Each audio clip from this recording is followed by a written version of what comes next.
বলিউডৰ অভিনেতা সুশান্ত সিঙে কালি আত্মহত্যা কৰে। বিগত ছমাহে হতাশাত ভুগি থকা কাৰণেই আত্মহত্যাৰ দৰে পথ বাছি লয় বুলি অনুমান কৰা হৈছে। অসমৰ স্বাস্থ্যমন্ত্ৰী ড হিমন্ত বিশ্ব শৰ্মাদেৱ বৃক্ক ৰোগত আক্ৰান্ত হৈছে।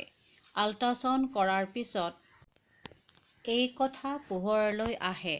অৱশ্যে চিকিৎসকে চিন্তাৰ কোনো কাৰণ নাই বুলি জনাইছে। তিনিচুকীয়াৰ বাঘজানত আজিও জ্বলি আছে লেলিহান জুই। কেন্দ্ৰীয় পেট্ৰলিয়াম মন্ত্ৰী ধৰ্মেন্দ্ৰ প্ৰধান আৰু অসমৰ মুখ্যমন্ত্ৰী সৰ্বানন্দ সোণোৱালে বাঘজানৰ এই বিস্ফোৰণস্থলী পৰিদৰ্শন কৰে।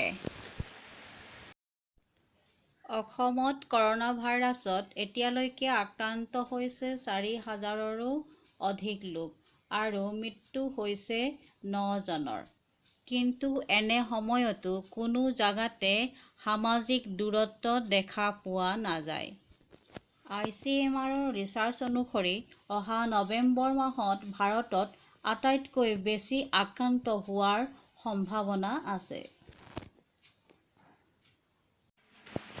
কৰনা ভাইৰাছৰ সমান্তৰালকৈ অসমত দিনক দিনে বৃদ্ধি পাইছে গণহত্যাৰ দৰে মাৰাত্মক সামাজিক ব্যাধিয়ে।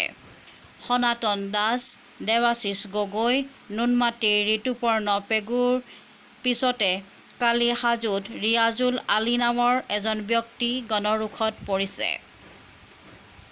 এই গণহত্যা অচিৰেই ৰোধ কৰিবলৈ চৰকাৰলৈ আহ্বান থাকিল।